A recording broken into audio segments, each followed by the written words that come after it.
बचपन से ही मुझे डॉक्टर बनने का बहुत शौक था, लेकिन जब मैं 8-9th स्टैंडर्ड में आया तो डॉक्टर बनने के लिए मेरा इंक्लिनेशन बहुत ज़्यादा बढ़ गया।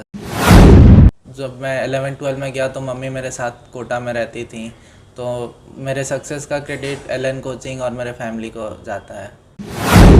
पिछले 2 सालों में जितना भी त्याग करी आज मेरे बेटे ने पूरा कर दिया और हम अपने बच्चे को सक्सेस इस मंच पे देख के बहुत खुश हूँ। जब भी मैं डिमोटिवेटेड फील करता था तो इसी बात को मैं इमेजिन करता था कि एक दिन मेरे नाम के आगे डॉक्टर लगा के बोला जाएगा, तो बहुत अच्छा मुझे लग रहा था और ये बातें याद आ रहा था जो मैं पहले सोचता था। कि 2 साल से हमारे घर में दिवाली नहीं मना है, 2 साल से कोई होली नहीं खेला गया है। आज वो रात आ गई जिस दिन हम दिवाली मनाएंगे।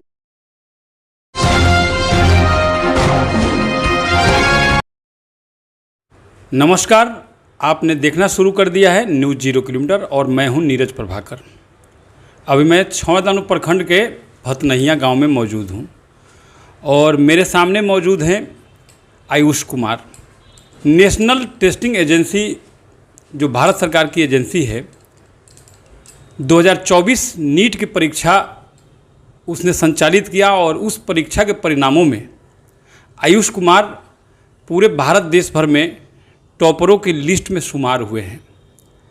आइए जानते हैं आयुष कुमार से उनकी सफलता की दास्तान, उन्हीं के ज़बानी।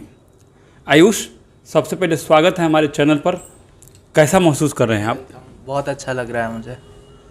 ये आयुष की माताजी हैं अनुराधा कुमारी, गृहिणी हैं, और इनके पिता सुनील कुमार जी जो पेशे से पंजाब नेशनल बैंक में सीनियर अफसर हैं, सीनियर मैनेजर हैं और बस्ती में कार्यरत हैं। इससे पहले वे इंडियन एयरफोर्स में पूर्व सार्जेंट रह चुके हैं। आयुष 2 भाई हैं। बड़े भाई का नाम आशीष है और वो फिल्म मेकिंग में स्नातक की पढ़ाई पूरी कर चुके हैं। आयुष, आप अपनी आरंभिक जो शिक्षा ग्रहण किया वो कहाँ से किया? 10th क्लास में मोतिहारी से किया था। उसके कहाँ बाद से, किस स्कूल से? CSDAB पब्लिक स्कूल से। फिर उसके बाद मैं 11-12 कोटा से पढ़ने के लिए गया था और 11-12 वहीं से किया हूँ। जो 10th आपने किया, क्या रिजल्ट रहा था आपका? 10th में मेरा CBSE बोर्ड में 96.8% मार्क्स था और 12th बोर्ड में? 12 CBSE बोर्ड में 96.2% मार्क्स है। अच्छा, तो आपको कहाँ से लगा कि हमें मेडिकल में ही जाना चाहिए? बचपन से ही मुझे डॉक्टर बनने का बहुत शौक था, लेकिन जब मैं 8-9th स्टैंडर्ड में आया तो डॉक्टर बनने के लिए मेरा इंक्लिनेशन बहुत ज़्यादा बढ़ गया। जब मैं अपने टीचर से मिलता था, जब मैं पढ़ता था, तो मुझे डॉक्टर उस फील्ड में, उस सब्जेक्ट में इंटरेस्ट आते गया। फिर मुझे डॉक्टर ही बनना था, मैं सोच लिया। उसके बाद यही सोच के फिर मैं कोटा गया 11th स्टैंडर्ड में। क्या है रिजल्ट आपका? मेरा 716 मार्क्स है 720 में। मतलब 720 आए तो 100% हो जाता जी। तो कहाँ चूक हो गई कि ये 4 नंबर जो आपको नहीं आया 720 में, ये कहाँ चूक हो गई? फिज़िक्स में एक क्वेश्चन मुझे समझ नहीं आया था कैसे बनाना है, तो वो मैं क्वेश्चन छोड़ दिया। मैं सोचा छोड़ना ज़्यादा अच्छा रहेगा, क्योंकि अगर मैं बनाता हूँ तो अगर गलत हुआ तो 1 नंबर नेगेटिव मार्किंग हो सकता है, इसलिए मैं ये सोच के क्वेश्चन छोड़ दिया। जो भी बच्चे अभी डॉक्टर बनने का सपना देख रहे हैं, तो मैं उनको यही कहना चाहूँगा कि 10th के बाद आप अपना प्रिपरेशन नीट के लिए स्टार्ट कर दीजिए। नीट के प्रिपरेशन में कुछ भी एक्स्ट्रा नहीं करना है। जो CBSE बोर्ड है, जो 12th का सिलेबस होता है, बस उसी को करना है। एक ही सिलेबस है 12th बोर्ड में भी और नीट में भी, तो सेम सिलेबस है। NCERT बुक दोनों में पढ़ना है, तो सेम बुक है, सेम सिलेबस है। और 10th के बाद ही आपको जहाँ से भी प्रिपरेशन करना है 10th के बाद ही लग जाइए। वेट नहीं कीजिए 12th के बाद का, क्योंकि 10th से फिर 11th और 12th 2 साल में अच्छे से कवर हो जाता है, अच्छे से प्रिपेयर हो जाता है। ये कौन सा अटेम्प्ट है आपका? फर्स्ट अटैम्प्ट है। मैं अभी इसी साल 12th बोर्ड दिया हूँ और पहली बार नीट एग्ज़ाम दिया हूँ। आपकी तैयारी कहाँ से हुई? आपने ये जो नीट की तैयारी की है वो कहाँ से की है? मैं कोटा एलन से प्रिपरेशन किया था। कोटा एलन कोचिंग है जो कॉम्पिटिटिव एग्ज़ाम का उसमें प्रिपरेशन कराते हैं, तो मैं कोटा एलन से प्रिपरेशन किया हूँ अपना 11th और 12th 2 साल कोटा से। आप अपने इस परीक्षा के परिणाम से संतुष्ट हैं? जी बिल्कुल, बहुत अच्छा लग रहा है मुझे। मम्मी पापा भी बहुत खुश हैं, तो बहुत अच्छा लग रहा है मुझे। एलन ने आपको एक टॉपर के तौर पर सम्मानित किया।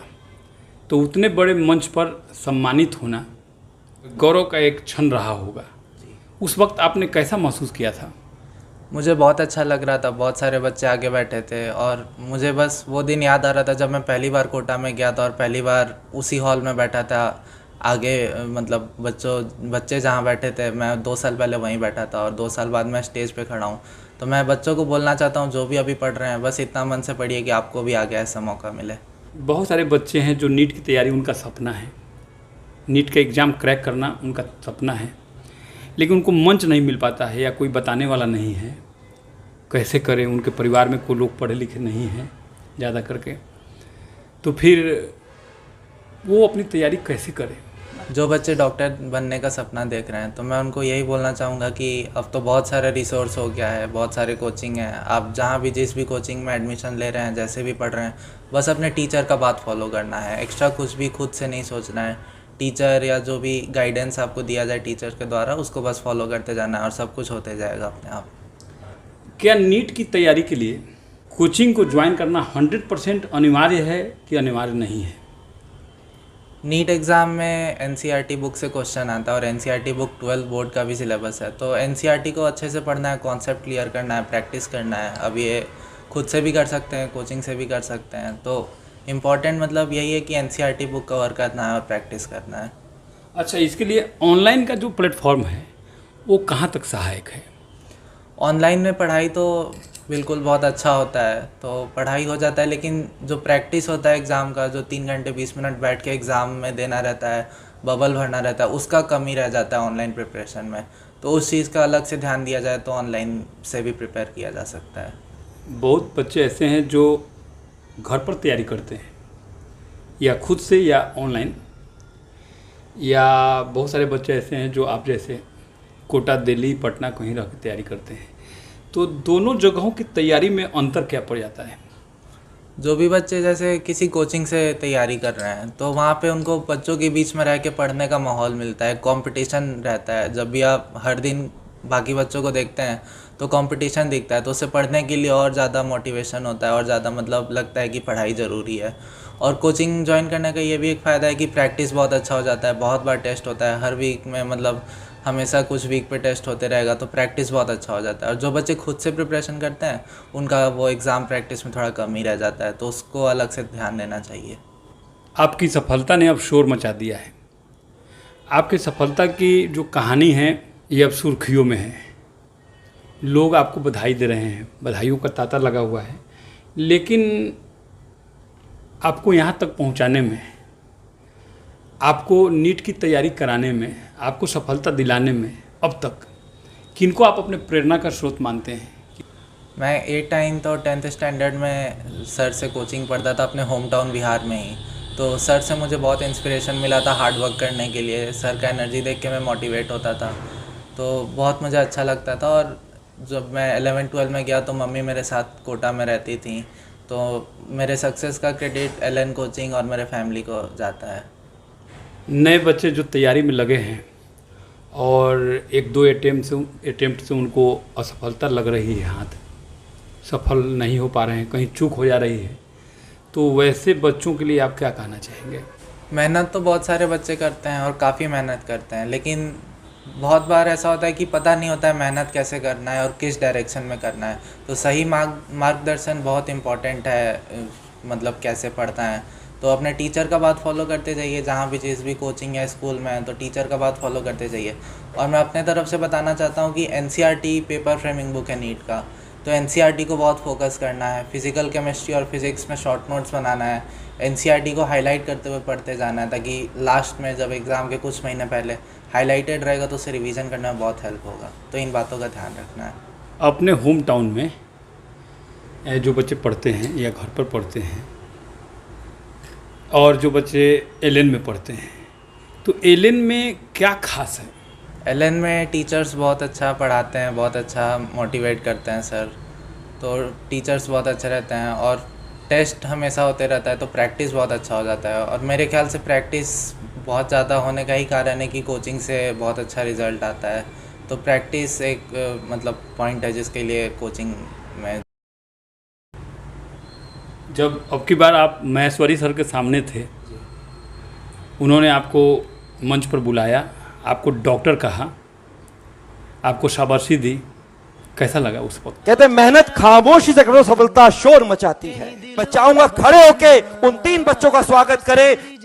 716 out of 720 doctor Ayush Kumar. बहुत अच्छा मुझे लगा। अपने 2 साल के प्रिपरेशन में जब भी मैं मतलब डिमोटिवेटेड फील करता था तो इसी बात को मैं इमेजिन करता था कि एक दिन मेरे नाम के आगे डॉक्टर लगा के बोला जाएगा। तो बहुत अच्छा मुझे लग रहा था और ये बातें याद आ रहा था जो मैं पहले सोचता था। आयुष कुमार की माताजी हैं मेरे सामने और इन्होंने भी अपने बेटे के साथ वनवास काटा है, एक तरह से कहें तो। 2 साल तक लगातार कोटा में रही, अपने बच्चों का, इनका आयुष का मार्गदर्शन करने के लिए, इनका हौसला अफजाई करने के लिए। अब कैसा लग रहा है आपको? मैं पिछले 2 सालों में जितना भी त्याग करी आज मेरे बेटे ने पूरा कर दिया और हम अपने बच्चे को सक्सेस इस मंच पे देख के बहुत खुश हूँ। इनफैक्ट मैं ही नहीं, मेरा पूरा परिवार त्याग किया बच्चे के लिए और हमारा त्याग रंग ला दिया। हर माँ बाप का सपना होता है कि उनके बच्चे ऊंचे स्थान पर पहुँचे, तरक्की करे, आगे बढ़े। और हमारे बच्चे ने कर दिया। इनके पापा तो अभी यहाँ हैं नहीं, बस्ती में हैं। 2 साल से आपने दिवाली मनाई नहीं थी, अब रात आपने दिवाली मनाई है। तो क्या पापा ने इनके दिवाली मनाया वहाँ? पापा तो अकेले रह के थोड़ा परेशान हैं ही, मतलब फिर भी बहुत खुश हैं, बहुत खुश हैं। उन्होंने ही जोर भरा कि 2 साल से हमारे घर में दिवाली नहीं मना है, 2 साल से कोई होली नहीं खेला गया है। आज वो रात आ गई जिस दिन हम दिवाली मनाएंगे और ना हो के भी उन्होंने यहाँ अपनी मौजूदगी दी और हमने जम करके पटाखे जलाए हैं। हाँ बिल्कुल, जमकर पटाखे जलाए और दिवाली मनाए। आजकल बहुत सारे बच्चे हैं जो तैयारियों में लगे हुए हैं, लेकिन वो बच्चे, वो छात्र छात्राएं इतने सौभाग्यशाली नहीं हैं कि उनको उनके माता पिता का साथ मिल सके। अभिभावक तो बच्चों को भेज दिए हैं पढ़ने के लिए, बीच बीच में तो उनको अपना ध्यान रखना है बच्चों का, लेकिन बच्चे को भी बहुत इस बात का ध्यान रखना होगा कि मेरे माँ बाप कितना त्याग करके हमें यहाँ भेजे हैं और इस बात को ध्यान रख के पूरे ध्यान से उनको पढ़ाई करना है। अपने माँ बाप का हर बात को देखना है, सोचना है, याद करना है कि मेरे माँ बाप कितने कष्ट से हमें यहाँ भेजे हैं। तो इस चीज़ को ध्यान रख के उनको पूरा मन लगा के दिल से पढ़ाई करना है, क्योंकि ये थोड़े बहुत पढ़ाई से ये सक्सेस नहीं मिलेगा। इसके लिए पूरा जी जान लगा देना है बच्चों को। और अभिभावक को क्या कहेंगे, अभिभावक अगर संभव है तो अपने बच्चे को टाइम दे, हम यही कह सकते हैं, क्योंकि बच्चे बिना माँ बाप के फिर अकेले नहीं कर पाते हैं। जो जितना होना चाहिए, जितना पढ़ाई होना चाहिए उतना अकेले नहीं पढ़ पाएंगे बच्चे। कहीं ना कहीं वो भी अकेला महसूस करेंगे, अकेला किसी का भी मन नहीं लगता है, फिर वो पढ़ नहीं पाते हैं। मैं खुद अपने बच्चे के साथ रही और इनको समय समय से जो चाहिए, कभी तबीयत ख़राब होता है, कभी खाने का टाइम टू टाइम इनको खाने पीने का चाहिए, रात रात भर जग के पढ़ते थे, तो कभी कुछ चाहिए तो हम पास में हैं, पूरा करते रहे और ये अपना पढ़ते रहे, इनको कोई टेंशन नहीं। आप दोनों ने हमारे लिए वक्त निकाला, हमें मौका दिया, बहुत बहुत धन्यवाद और शुभकामनाएं हमारे चैनल की ओर से। हाँ जी, रुकिए, जाने से पहले मेरे चैनल को लाइक करें, सब्सक्राइब करें और बेल आइकन जरूर दबाएं ताकि कोई भी मेरा न्यूज़ सबसे पहले आप तक पहुंचता रहे। धन्यवाद।